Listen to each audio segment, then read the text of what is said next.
जी, जोहार नमस्कार, मैं जगन्नाथ और आप सब देख पा रहे हैं KN Bakshi college of education, जहाँ पर सेमिनार का कार्यक्रम आयोजित की गई है और जापान से भी आ करके यहाँ के छात्र-छात्राओं को अभी संबोधन किया और यूँ अधिक जानकारी हम लोग इन्हीं लोगों से जानेंगे कि आज के कार्यक्रम का उद्देश्य क्या था, सेमिनार का उद्देश्य क्या है और जापान से जो आए हुए हैं यहाँ पर सातो डॉक्टर हिरोयुकी स्वाति जी उनसे भी हम लोग बात करेंगे, लेकिन सबसे पहले हम लोग कॉलेज प्रबंधक के पास चलेंगे और उनसे बात करेंगे।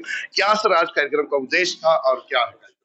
आज के कार्यक्रम का जो मुख्य उद्देश्य था, भारत जापान के जो सांस्कृतिक, ऐतिहासिक और शैक्षणिक संबंध हैं, उसके बारे में हम अपने छात्रों को और हमारे समाज और हमारे राज्य के विभिन्न विभिन्न क्षेत्रों के युवाओं को इसके बारे में जागरूक करना और इसके बाद इसकी अगली कड़ी के रूप में जो हमारे पास प्रस्ताव है कि यहाँ जापानी भाषा का कोर्स शुरू किया जाए, ताकि लोग अपने जो अभी के जो वर्तमान कोर्सेज हैं उसके ऊपर से अगर जापानी भाषा वो सीखते हैं तो उनके लिए जापान में जो बहुत बड़े रोजगार के अवसर हैं वो पूरा हो।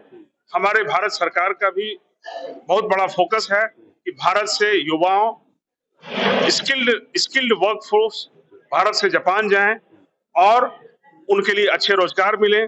सन 2019 में भारत सरकार के कौशल विकास मंत्रालय के द्वारा भारत से जापान में 3 लाख युवाओं को स्किल्ड वर्कफोर्स को भेजने की योजना भी है। उसी क्रम में उसी कड़ी को आगे बढ़ाते हुए हम अपने महाविद्यालय KN Bakshi college of education में जल्द ही निकट भविष्य में जापानी भाषा की शुरुआत करने की प्रस्ताव है और इसी विषय में आज ये सेमिनार का आयोजन किया गया। बहुत बहुत धन्यवाद। तो कुल मिलाकर के KN Bakshi college of education में अब जापानीज भाषा की भी पढ़ाई होगी और जो यहाँ पढ़ करके अपने देश का नाम रोशन के साथ में जापान भी जा सकते हैं। हम लोग आदित्य सर से बात करेंगे और जानेंगे, बड़ा अच्छा वे संबोधन कर रहे थे और छात्र छात्राओं को समझा रहे थे। कोनिचिवा कोनिचिवा कोनिचिवा तो आपको कोनिचिवा और आपको भी कोनिचिवा, सबको कोनिचिवा। क्या आज का संदेश सेमिनार के माध्यम से? आज का संदेश बस यही है कि देखिए, जापानी भाषा सिर्फ एक भाषा है, बट भाषा जो है किसी संस्कृति से जुड़ने का एक माध्यम होता है। तो अगर आप भाषा सीखेंगे तो आप उस संस्कृति से जुड़ पाएंगे, उस संस्कृति के लोगों से जुड़ पाएंगे, उनको समझ पाएंगे, उनके साथ करीब आ पाएंगे, उनके साथ दोस्ती निभा पाएंगे, उनके साथ काम धाम बिजनेस कर पाएंगे, उनके देश में पढ़ने लिखने जा पाएंगे, वो आपके देश में पढ़ने लिखने आ पाएंगे। तो सही मामले में अगर आप वसुधैव कुटुंबकम को चरितार्थ करना चाहते हैं, इस धरती पे उतारना चाहते हैं, तो आप हमारी भाषा सीखें, हम आपकी भाषा सीखें, हम आपसे कुछ सीखें, कुछ हम आपसे सीखें। तो यही उद्देश्य था। तो हमारी कोशिश है कि जापानी भाषा इन्होंने जैसा बताया, मैं उसका कॉलेज दिल्ली में 15 साल से चला रहा हूँ और भगवान की दया से अच्छे से चला रहा हूँ।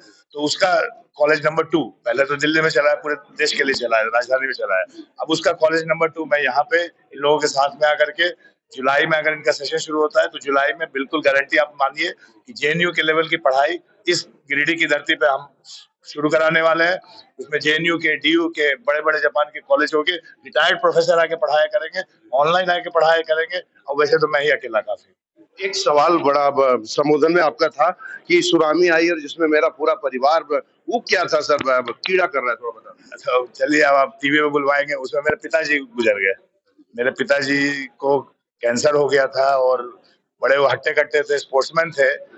आपके राज्य के जो धोनी है, नेशनल लेवल प्लेयर धोनी, तो वो भी जब कॉलेज क्रिकेट, क्लब क्रिकेट खेलते थे, तो गया कॉलेज में जब खेलने आते थे तो उनके भी कोच हमारे पिताजी रह चुके थे उस जमाने में। तो उनको क्रिकेट की कोचिंग का शौक था, खेलने कूदने का ज्यादा शौक था। दादाजी हमारे बहुत बड़े आदमी थे, डीएम साहब थे, लेकिन पिताजी क्रिकेटर थे, हट्टे कट्टे थे, लेकिन उस सुनामी में बह गए। चलिए हम लोग डॉक्टर सातोष से बात करेंगे और कोनिचिवा सर, कोनिचिवा क्या संदेश देना चाहेंगे? जैसे अभी आपने श्रीमद् भागवत के लिए भी बात कही, हनुमान चालीसा के लिए भी बात कही, आखिर श्रीमद् भागवत का सार क्या है? क्या उससे क्या सार निकलता है? भगवत गीता का सार, हाँ। तो भगवत गीता का सार तो ये तो सब मशहूर है ना, कर्मण्येवाधिकारस्ते मा फलेषु कदाचन, ऐसा नहीं तो ये तो शर्ट में तो मेरा विचार के अनुसार तो भगवत गीता का सार तो काम तो करना है, और फर्क क्या है इसमें सोचने की जरूरत नहीं है। क्यों कहते हैं तो ये तो वो काम करते हैं तो और क्या बनना चाहते हैं, तो आमिर बनना चाहते हैं, तो ऐसा नहीं है। तो मतलब फन है तो मोदी जी ने पहले बताया तो वो बनने का सपना मत देखो, करने का सपना देखो।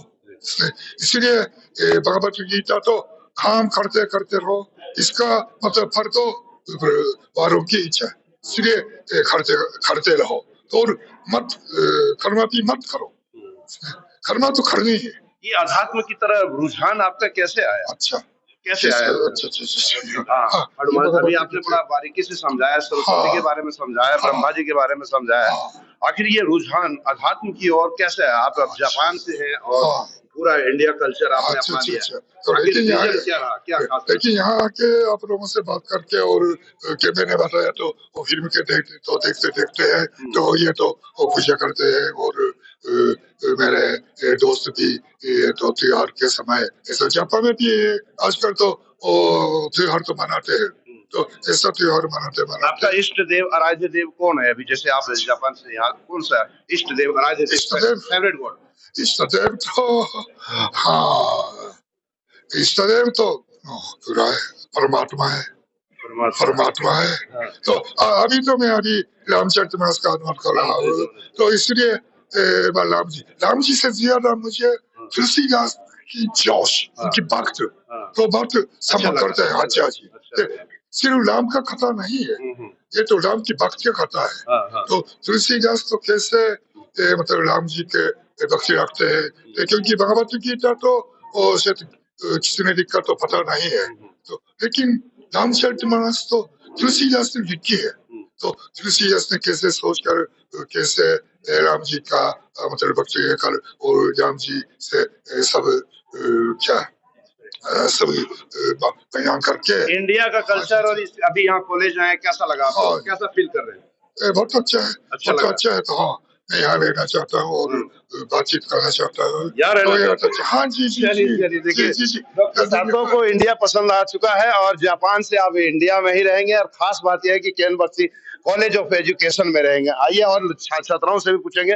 विनोद सर कैसा रहा इसका कार्यक्रम? कैसा लगा? बहुत ही अच्छा रहा और आज का यह कार्यक्रम निश्चित प्रभावशाली रहा। इस मायने में कहेंगे कि छात्र लोग भी बहुत उत्सुक हैं कि कब मैं पंख लगा के जापान चला जाऊं, और यह कोर्स जब हमारे यहाँ प्रारंभ होगी तो निश्चित ही यह लाभकारी सिद्ध होगा। चलिए पूछते बच्चों से जापान किनको किनको जाना है और कौन कर रहे हैं तैयारी। देखिए आप तो बात कर रहे थे उस टाइम, बताइएगा कैसा लग रहा है यहाँ आज का कार्यक्रम? सर आज के कार्यक्रम में बहुत आनंद आया सर, और मैं जापान जाना चाह रहा हूँ और सर बोले हैं कि लेके जाएंगे। मैं बहुत खुश हूँ और मेरा अभिभावक भी बोले हैं कि जाना चाहते हो तो हम भेज देंगे। जापान जाना चाह रहे हैं? क्या नाम हुआ आपका? मोहम्मद आदिल। मोहम्मद आदिल देखिए जापान जाना चाह रहे हैं। मैम एक मिनट मैम थोड़ा सा पूछ लेते हैं इन लोगों को कैसा लगा आज का सेमिनार और जापानीज लोगों से मिलकर के कैसा लगा। 1 मिनट समय लेंगे, बताइएगा जी आप लोग कौन कौन जापान जाने वाले थे? इधर बताइएगा। आप भी जाने वाले हैं? चलिए बताइए क्या नाम हुआ आपका? मेरा नाम चंदन कुमार हुआ। जापान जाना ही जाना है? फाइनल कर लिया? फाइनल तो नहीं किए लेकिन सीखना चाह रहे हैं जापानी भाषा। सीखेंगे उसके बाद ही सीखेंगे उसके बाद ही जाएंगे। और कौन कौन से भी है जापान वाले? आपको भी जाना जापान? क्यों इंडिया खराब लगा? नहीं इंडिया खराब नहीं लगा। नहीं इंडिया खराब नहीं लगा, बल्कि ये सब जो आज का जो सेमिनार हुआ इंडो जापान एजुकेशन सिस्टम में, इसमें से सर लोग जो बताए उससे सुन के हमको बहुत अच्छा लगा, इसलिए हम जापान जाना चाहते हैं। और वहाँ का मतलब कि झारखंड में मन नहीं लग रहा क्या? नहीं लग रहा है। एक जगह कोई भी इंसान रहता है तो उसे बोरिंग फील होता है। आप शादी कर लिए? शादी नहीं, शादी जापान में ठीक जा सकते हैं। चलिए देखिए जापान जाने के लिए बहुत स्टूडेंट तैयार हो गए केन बख्शी कॉलेज ऑफ एजुकेशन के। और कोई आप लोग छात्राओं में से नहीं जाना? चलिए ठीक है, आप लोग ससुराल जाएं और अपना उज्जवल भविष्य की हम कामना करते हैं। तो फिलहाल हम लोग देख पा रहे थे केन बख्शी कॉलेज ऑफ एजुकेशन, जहाँ पर सेमिनार कार्यक्रम आयोजित की गई थी और जापानीज के द्वारा संबोधन भी किया गया छात्राओं को, और कई छात्र प्रेरित भी हुए हैं जापान जाने के लिए। अब देखते हैं कौन जापान जाता है और कौन रुकता है और कौन जाएगा। तो बने रहे बीएनबी के साथ, क्योंकि बीएनबी सच है तो बोलेगा। जय हो, जय हिंद, सत्य में जयते, वंदे मातरम। Thank you. और हम आज जानते हैं कि यह महाविद्यालय हर किसी मापदंड में आज इस पूरे जो क्षेत्र है, पूर्वोत्तर क्षेत्र, वहां पर इसने कई नए आयाम स्थापित किए हैं। हमारे महाविद्यालय से पढ़े हुए हमारे छात्र इन्होंने कई क्षेत्र में हमें गौरवान्वित किया है। और जिस प्रकार का इंफ्रास्ट्रक्चर, जिस प्रकार के को करिकुलर एक्टिविटीज, जिस प्रकार का अध्ययन अध्यापन